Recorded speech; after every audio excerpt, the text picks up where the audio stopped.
If dinosaurs are bird relatives, then aren't T-Rexes just dragons? Dinosaurs definitely can't fly, and unlike birds, they definitely don't have feathers. I guess if T-Rexes were feathery dragons, and those dragons could breathe fire, then that would be ironic. It'd set itself on fire, lol. Duck feathers repel water. What makes you say that T-Rex feathers can't repel fire? And what if the atmosphere was denser back then, so that T-Rexes did not have to have hollow bones in order to fly? Different eras do have different atmosphere densities, I guess. Think about it. T-Rex skeletons are just bigger chicken bones. Then we already have T-Rexes with wings, lol. Seriously, what if they found dinosaur fossils in the Middle Ages and thought they were dragons, but they were really just T-Rex bones? What if throughout the ages, T-Rexes gradually evolved into ostriches? Globally, dragons in different cultures did have 4 legs and 2 wings, but their existence is evolutionarily impossible because how could they evolve into losing their wings and being earthbound? And ostriches weren't evolved to fly, but to run long distances like velociraptors. So if dinos had wings, then they'd have feathers.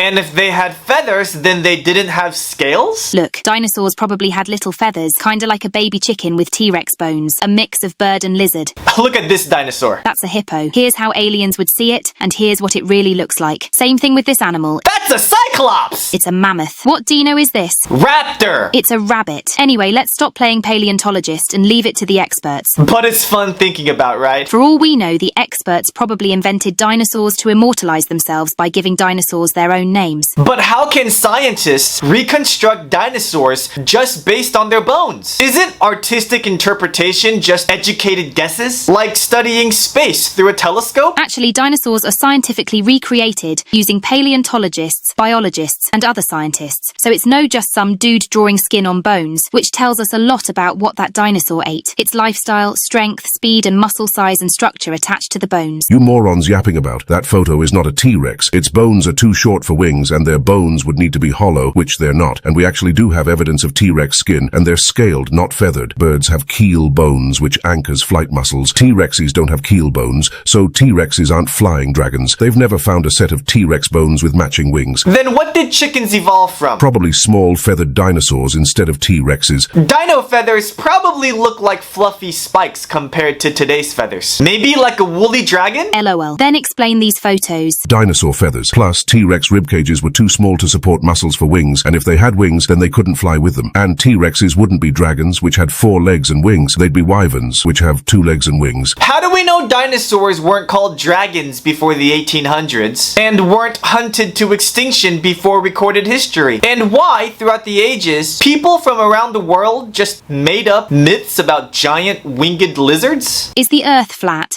Of course! Then by those standards, your logic makes sense. The hell?